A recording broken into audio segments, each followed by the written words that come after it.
Hey, what's up you guys, and welcome back to my channel. I also wanted to welcome all of my brand new subscribers and anyone who's randomly coming across this video. It's so great to have you guys. So for today's video, what we're going to be doing is going over what to feed a Uromastyx. So let's get to it. So first things first, Uromastyx are generally kept as vegetarians. In the wild, they may occasionally eat bugs if the vegetation is scarce. However, they don't really have the ability to process protein like other species of lizards. So this is why we raise them in captivity as vegetarians. So that means that they eat a variety of leafy greens, veggies, seeds, and flowers. When it comes to fruit, Uromastyx should never be fed fruit simply because the water content and the natural sugar content of the fruit is way too high for Uromastyx. Alright you guys, so now I'm going to cover a long list of things that you can feed a Uromastyx, but this is by no means everything you can feed them. It's just something to get you guys started, and it's some of the main things you're going to see fed to Uromastyx in captivity.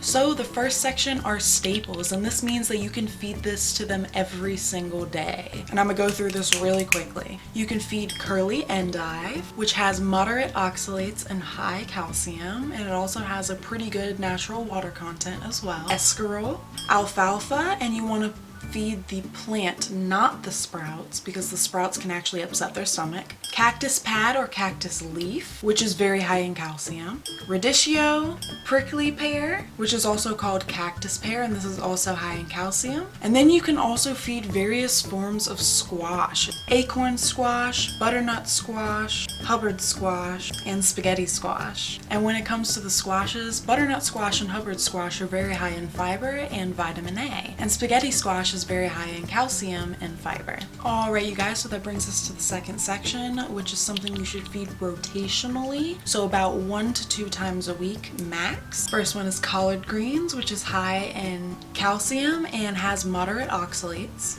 Watercress greens, which is high in vitamin C and A and has very high oxalates, which is not good for them. Bok choy, which has high vitamin C and A. Soaked lentils or sprouted lentils, which is very high in protein, which again, protein is good for them, but they can't process a lot of it. So this is a way to give them some protein, but you should only feed it about once or twice a week. Shredded carrots, which can be a natural diuretic and can actually make their stomach upset. Zucchini, which has high phosphorus. Coriander / cilantro. This has high vitamin A and moderate oxalates. And then the last for this list is dandelion greens. You can feed both the flowers and the leaves of this one. The only thing about this one is it can be a natural diuretic, and this can also possibly cause your uro dehydration simply because it has a high salt content. So you could have a lot of smalt deposits around the uro's nose, causing them to dehydrate from feeding dandelion greens too often. So honestly, I would feed this very rarely. But with that being said, dandelion greens do have high calcium, they have high vitamin A, and they also have moderate oxalates.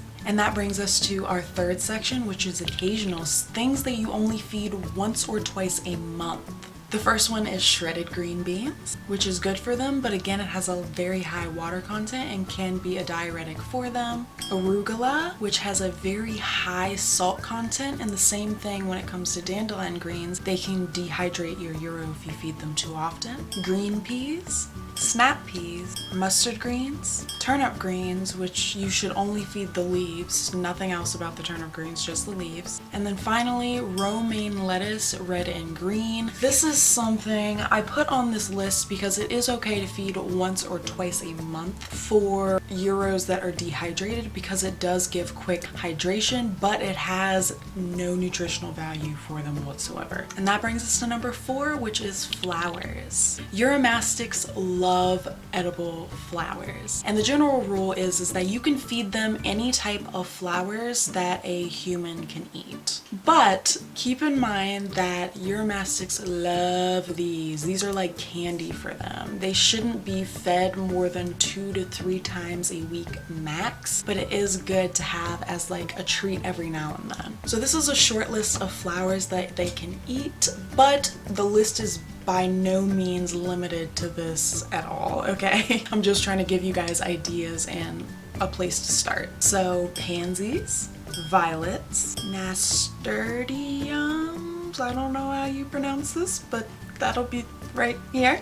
Dahlia, dandelion, cat's ear slash false dandelion, rose petals, hollyhock, alfalfa, bird's foot trifoil, hibiscus, and roselle. Now, when it comes to flowers and what type of flowers to feed, I would generally stay away from any wild ones. But if you are going to pick wildflowers, be sure that you are picking wildflowers in an area that has not been fertilized with false fertilizer or treated with pesticides in the last 2 years, and also make sure that it is not anywhere near traffic or roads. That way there is no chance of chemicals being in the seeds or the flowers that you're trying to feed. Then that brings us to our last and final section, which are seeds. What type of seeds can you feed a Uromastyx? And also, can you feed seeds year round? When it comes to seed, the thing that is first and foremost is that you should only feed seeds to Euros that are well hydrated, simply because eating seeds in general can actually dehydrate the Euro. But if it is properly moderated,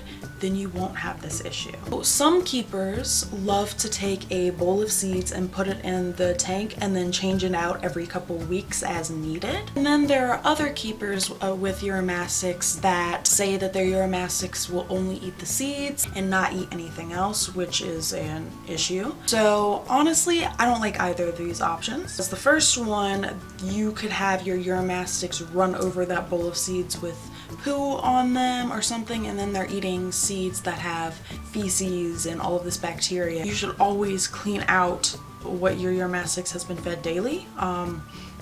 And that goes for any reptile or animal or anything like that. But honestly, for me, the only time that I give seeds is during the summer. I start giving flowers and stuff like that during the spring. I do feed things like soaked lentils and stuff during the winter, but actual seeds I only feed during the summer. And I'll feed it to my girl about once or twice a week. So there are 4 different types of seeds that I know of that are good for Uromastyx to eat. These are the only ones that I have tried, and these are the only ones that have been successful with my Euro. And those are white millet, sesame, safflower, and clover. Alright you guys, so that is my feeding list. I hope that was helpful to you guys. But be sure to stay tuned to the end so you can watch some extra lizard footage and bloopers. So if you're still watching, be sure to like this video, share this video, subscribe if you haven't already. Also, be sure to turn on the notification bell for this channel and my second channel, Alex's Random Entertainment. This channel has videos on it that is not lizard related, and it is also not child friendly, so if you check it out, be sure to keep that in mind. Also, be sure to check out my website at www.lizardguru.com for lizard things for you and your lizard that you won't be able to find anywhere else. And that brings us to the lizard of the week. So the lizard of the week this week is Barry and their owner Malaya. This is such a beautiful young dragon. I mean, the color is absolutely stunning, and I'm sure they are just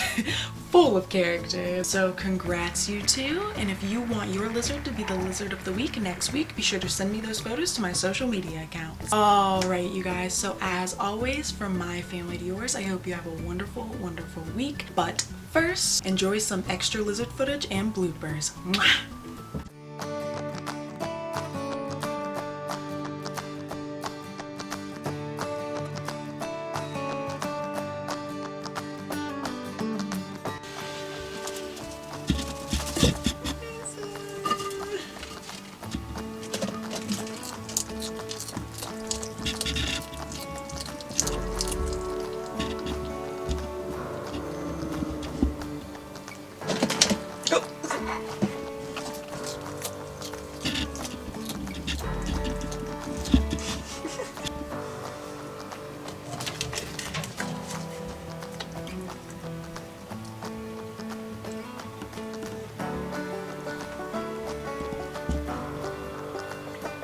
A lot of times doobie roaches will just stop moving and they'll just kind of blend in with the ground and play dead. And I know sometimes bearded dragons have a little bit of a problem with that too, but I don't think it's as much as some other creatures.